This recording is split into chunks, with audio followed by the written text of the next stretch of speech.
하나님이 약속하신 복을 쟁취합시다. 새해 하나님이 약속하신 복을 쟁취해야 되죠. 마태복음에 8복이 있는 것처럼 요한계시록에는 7가지 복이 있다고 말씀하고 있습니다. 첫째는 말씀을 사랑하는 자의 복입니다.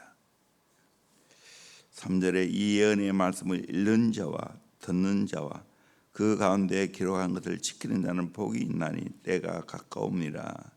말씀을 읽고 두루마리 써있죠. 그를 쭉 펴면서 말씀을 읽습니다. 그러면 말씀을 듣습니다. 들은 말씀을 지키는 겁니다. 요즘처럼 성경이 각 개인의 소유도 있는 것이 아니었어요. 휴대폰에 저장된 것도 아니었어요.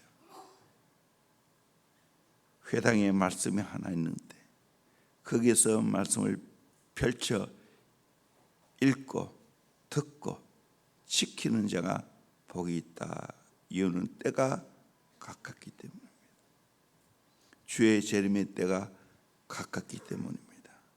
저와 여러분을 또 열심히 말씀을 읽고 그 말씀 오늘도 새벽에 잘 듣고 또 들은 말씀 그대로 지키는 복을 받기를 주의 이름으로 축원합니다. 두 번째로 주 안에서 주는 자의 복입니다. 주 안에서 주는 자. 요한계시록 14장 13절 같이 읽어볼까요? 시작. 또 내가 들으니 하늘에서 음성이 나서 이르되 기록하라. 지금 이후로 주 안에서 죽는 자들은 복이 있도다 하시매 성령이 이르시되 그러하다. 그들이 수고를 그치고 쉬리니 이는 그들의 행한 일이 따름이라 하시더라. 지금 이후로 주 안에서 죽는 자는 복이 있도다. 예수 믿고 죽음을 맞이하는 것이 최고의 복입니다. 결국 우리 인생은 다 죽습니다. 죽음을 두려워하느냐, 죽음을 사모하느냐. 저와 여러분들은 죽음을 사모할 수 있기를 소망합니다. 아멘. 주 안에서 죽으면 복이 있습니다. 왜냐하면 수고를 그치고 쉬기 때문입니다. 이 땅이 아무리 좋아도 천국이 아니에요. 온갖 수고가 다 다른 더 큰 일 해보세요. 더 크게 쓰임 받아보세요. 더 수고가 많습니다. 이걸 아셔야 돼요. 그런데 한 나라 가면 쉬어요. 이 땅에서 자꾸 쉬려 하지 마세요. 한 나라 가서 평생 아니 영원히 쉴 건데 왜 자꾸 여기서 쉬려 그래요? 더 열심히 주일 해야지. 그게 진짜 소원이에요. 자주 이야기했지만 수영로교회 정필도 목사님, 명도 김삼 목사님,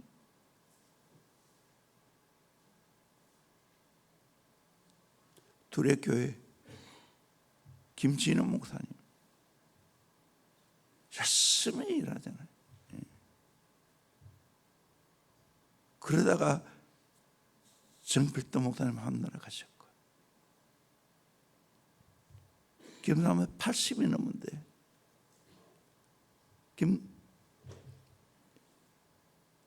진호 목사님 80이 넘은데도 열심히 설교하고 일하잖아요.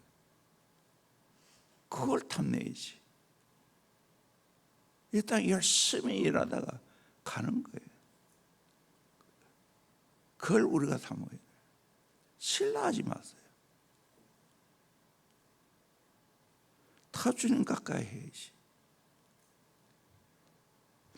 내 행한 대로 상급을 받기 때문입니다. 여기서 열심히 주의를 하면 행한 대로 하나님 상급 주신다는 거예요. 이 땅에서 상급 생각하지 말고 하나님 나라 가서 상급 받을 생각해야지. 그게 축복이지. 그래서 교회가 필요하고 가정이 필요한 겁니다.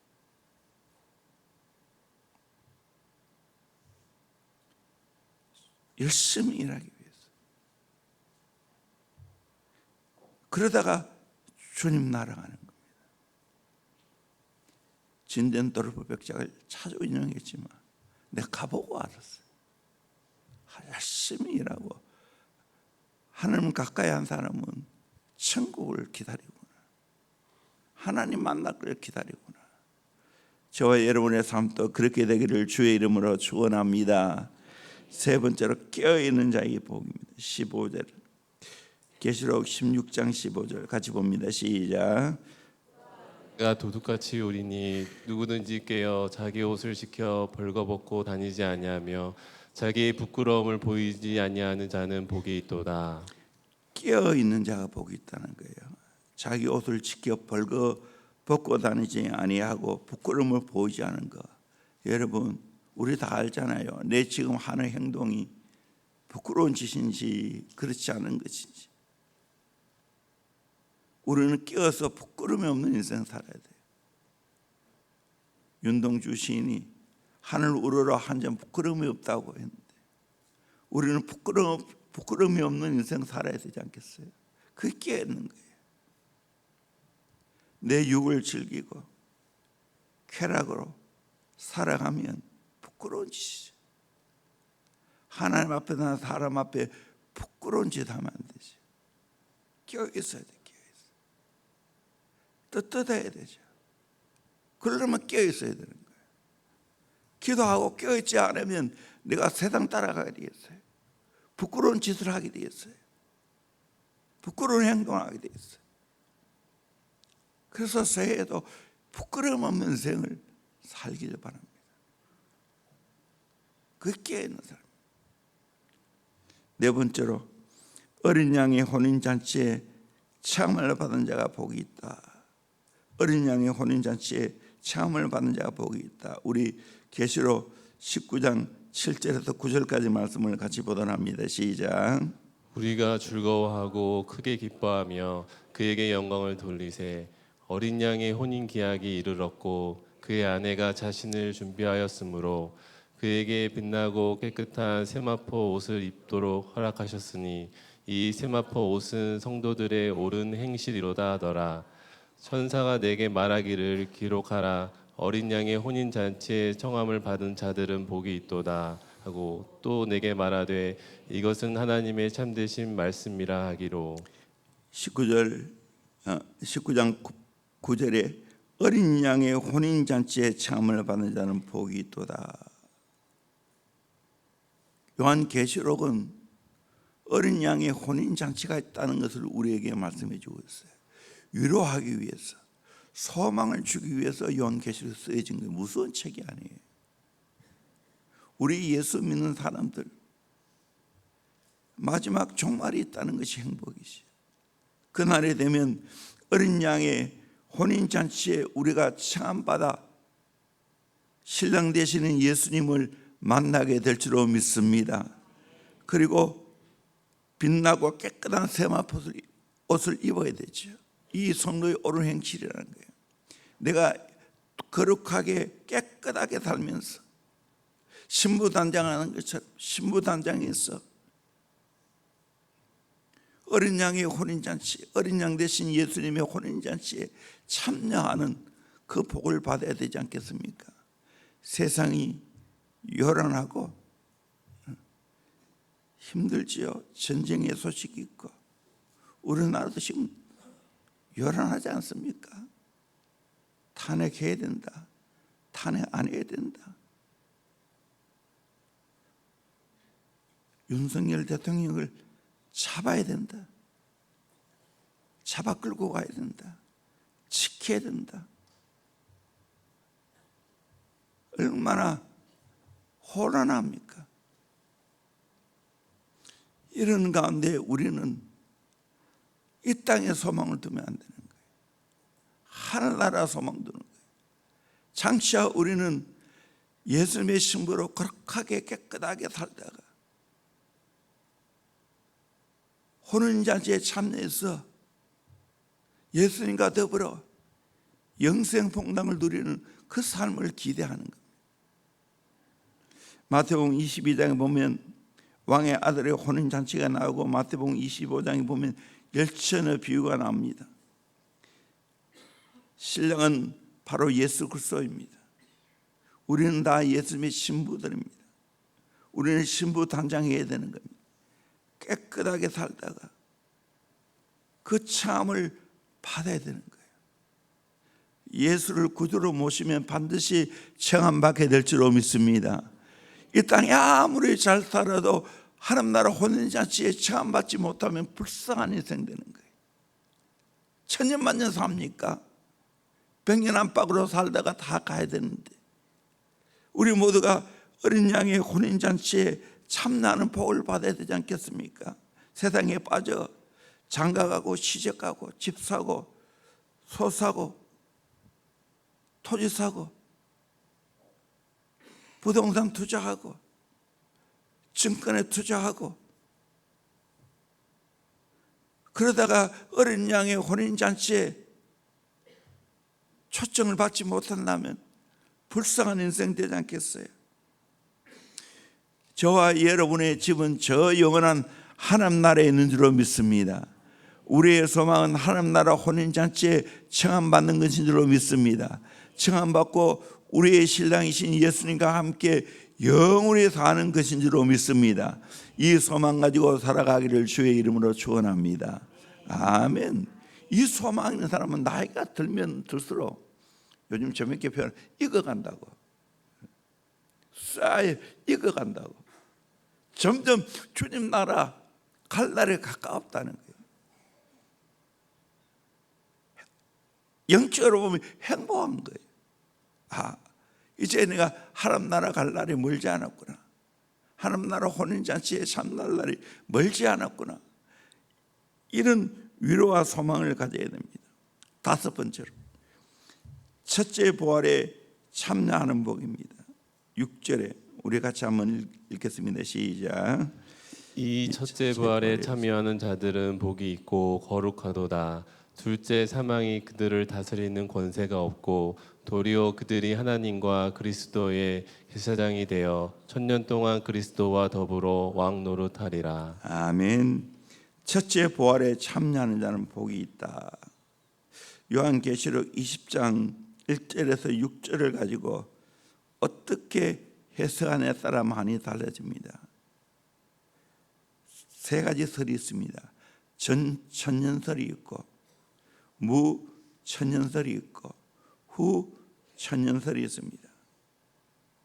전천년설에도 두 가지가 있습니다.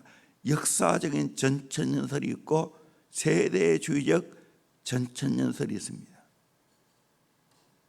전천년설은 재림 때 죽은 자들이 부활하여 공중에 올라가 그리스도를 영접하고 다시 내려와서 이 땅에서 천년 동안 왕노릇 한다는 거예요. 천년왕국이 이 땅에 지상에 이루어진다는 거예요. 무천년설은 천년왕국은 없고 오늘 이 복음 시대가 천년왕국 시대이고, 주님이 재림하시면 천상에서 천년왕국이 이루어진다는 거예요. 후천년설은 재림 전에 천년 동안 기독교 황금 시대가 온다는 거예요. 이거는 거의 안 되는 것이죠. 가능성이 없어요. 우리 한국 보수주의는 역사적인 전천년설을 믿습니다. 세계적으로 보면 무천년설이 굉장히 많습니다. 어떤 것도 괜찮아요. 역사적인 전천설을 우리가 예수 잘 믿다가 호련과 천상의 나팔 소리가 들릴 때 하늘에 예수님과 함께 또 죽은 자들이 함께 이 땅에서 천년왕국을 이루는 거나, 또 저 영원한 하나님 나라에 올라가는 거나, 이 땅에서 천년왕국이 이루어지든지 하나님 나라 영원히 천년왕국의 세계에 들어가든지 상관이 없어요. 하여간 우리는 첫째 부활에 참여하는 복을 받아야 될 줄로 믿습니다. 종합하면 무천년설 입장에는 첫째 부활이 죄악 세상에서 영광스러운 하늘로 옮겨가서 하나님 나라에서 주와 더불어 왕노릇 하다가 주의 재림 때 내 몸이 영과 더불어 부활하는 둘째 부활에 참여하는 것입니다. 전천선 입장에 보면 주와 더불어 영광스러운 부활의 몸을 입고 이 땅에서 천년 동안 왕노릇 하는 것도 복인 것입니다. 이 땅에서 이루어지든지 천국에서 이루어지든지 상관이 없죠. 그 첫째 부활에 참여하다가 영원히 예수님 재림하실 때 주와 더불어 영원히 사는 그 복을 누려야 되지 않겠습니까? 우리 모두 이 예수님처럼 첫째 부활에 참여하는 복을 받기를 주의 이름으로 축원합니다. 여섯 번째로 예언의 말씀을 지키는 자의 복입니다. 7절에 보라 내가 속히 오리니 이 두루마리의 예언의 말씀을 지키는 자는 복이 있으리라 하더라.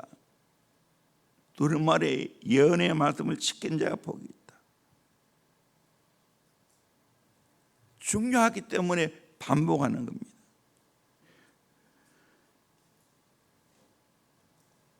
우리는 주의 재림이 가까우면 가까울수록 더 예언의 말씀대로 살아야 되는 거예요.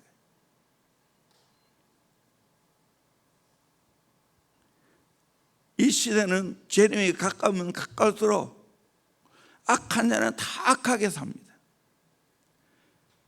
그러나 거룩한 자는 다 거룩하게 살아가는 성경 예언 그대로. 지금은 제가 볼 때 세계적으로 이렇게 공개적으로 말씀을 대적하는 시대가 없었어요. 포괄적 차별금지법,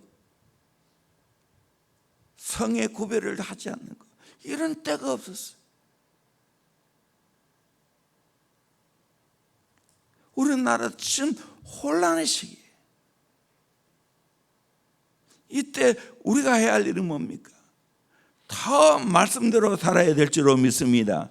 더 말씀으로 무장해야 될 줄로 믿습니다. 아멘. 아멘. 우리 대학 들어가는 학생들도 지금 또 내가 이칠칠을 하고 있지만 철저하게 말씀으로 무장해야 됩니다. 건강한 사상으로 무장해야 됩니다.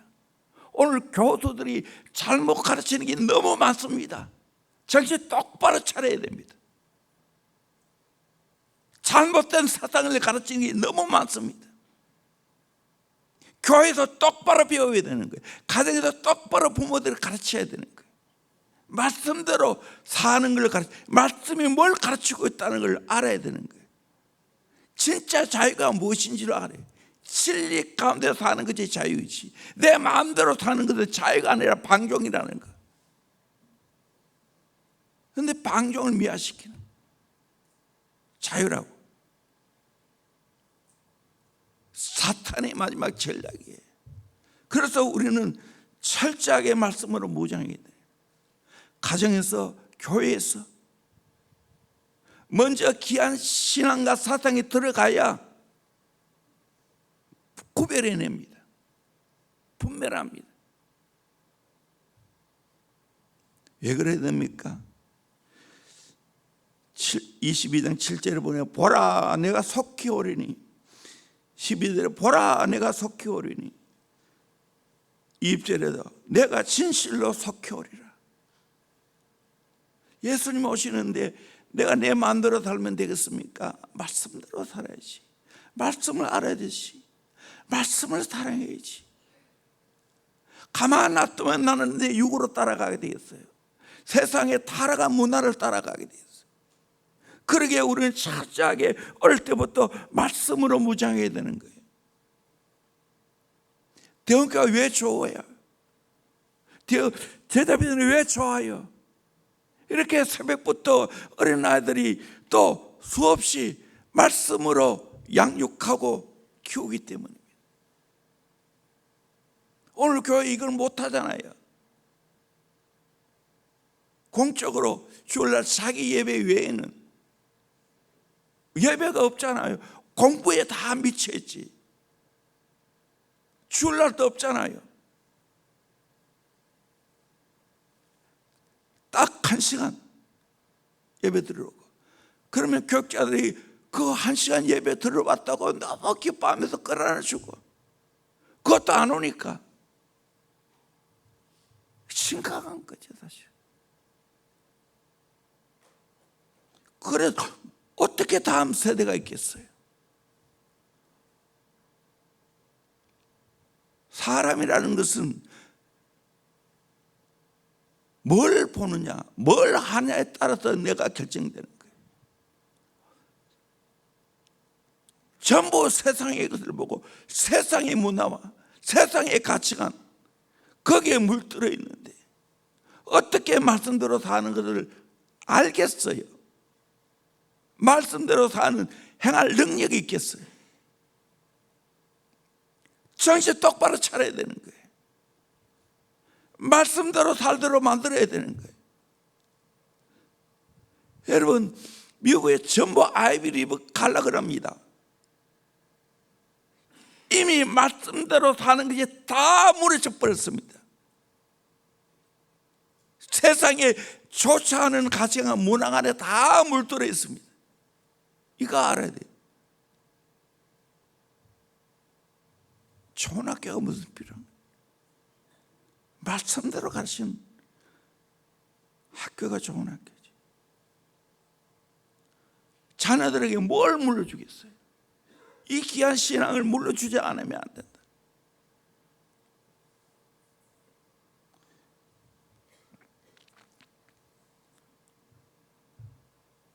에스라 7장 10절 에스라가 여호와의 율법을 연구하여 준행하며 윤리와 규례를 이스라엘에게 가르치기로 결심하였더라. 말씀을 연구하고 그 말씀대로 준행하고 준행한 말씀을 가르치는 것, 이 부모가 해야 돼. 우리 대원교회 부모 여러분들 자녀에게 이렇게 말씀 교육하고 있습니까? 성경은 부모가 자녀에게 말씀 교육하라고 가르치고 있는 거예요. 교회 맡겨도 안 돼요. 부모가 해야 되는 거예요.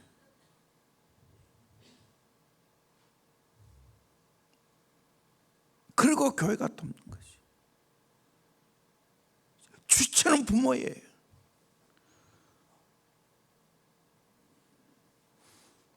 그래서 내가 말씀대로 사는 것을 자녀에게 보여줘야 되고 우리의 다음 세대 그렇게 말씀 교육해야 되는 거예요. 왜 대원교회를 흠모합니까?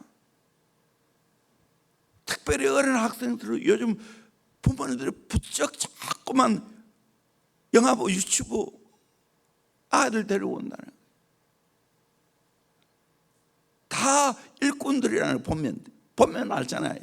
다 교회 일꾼인데 교회에서 제대로 못 가르치니까 이제 대원교회 소문 듣고 경산에서 오고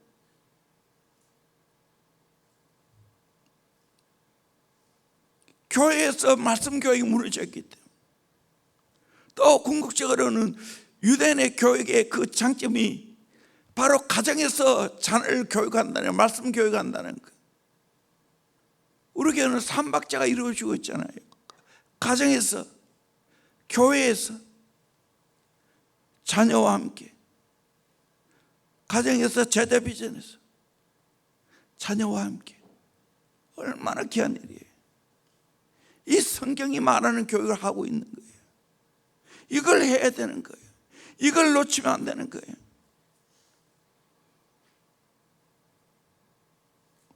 힘들어도 시켜야 되는 거예요.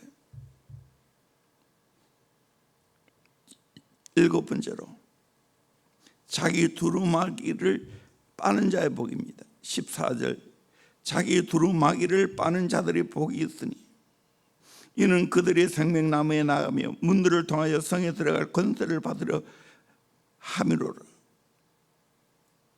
이 말은 무슨 말이며 주의 벌로 내 모든 잘못의 행실을 깨끗이 씻는 걸 말합니다. 우리는 옷을 빠는 것처럼 내 행실을 깨끗하게 하는 삶을 살아요. 세상이 더럽고 추합니다. 나도 모르게 물들입니다. 깨끗한 옷을 입었지만 나는 흰 옷을 즐겨 입는 사람들이 저거 어떻게 감당하지? 하는 생각이 듭니다. 이런 옷을 입으면 1년 가다 몰라요. 그러나 흰 옷을 입은 사람은 다 눈에 띄죠. 우리 행실을 그렇게 깨끗하게.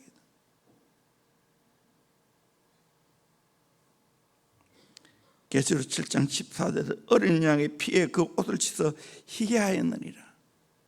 어린 양의 피에 그 옷을 씻어 희게 하였느니라. 여러분, 우리가 늘 깨끗하게 살다가 영원한 주님 나라에 갈 수 있기를 소망합니다. 생명나무에 나아갈 수 있기를 소망합니다. 예루살렘 옛성 천국에 들어가는 그 복을 받기를 주의 이름으로 축원합니다. 정말 우리는 재림 신앙을 가져야 돼. 종말의 신앙을 가져야 돼. 요한계시록 이 말씀 7가지 이야기하고 있어요. 한마디로 말하면 말씀대로 살고 깨끗하게 살아야 된다. 그렇게 살아보세요. 이것보다 행복한 것이 없어요. 세상 따라가고 문화 따라가고 쾌락 따라가봐요. 잠시 찰나의 기쁨이 있는데 그 이후에는 엄청난 허무가 있고 엄청난 고통이 있다는 거예요. 가장 세상의 쾌락을 즐기는 것이 마약 아니겠어요? 요즘 마약의 강도가 얼마나 세졌는지. 한번 맛을 봤다 하면 그건 끝나는 거예요. 인생 완전히 폐연되는 거예요. 시작부터 안 해야 되는. 그런데 지금 마약 청정국이라는 이 나라가 지금 젊은이부터 시작해서 너무 쉽게 마약을 구하고 빠져살아. 마약 사범이 교도소의 10분의 1이라는 이야기들. 심각한 이 시대에 우리가 하나님 앞에 똑바로 살아가는 저 여러분 되기를 주의 이름으로 축원합니다. 기도하겠습니다. 오늘 말씀을 생각하면서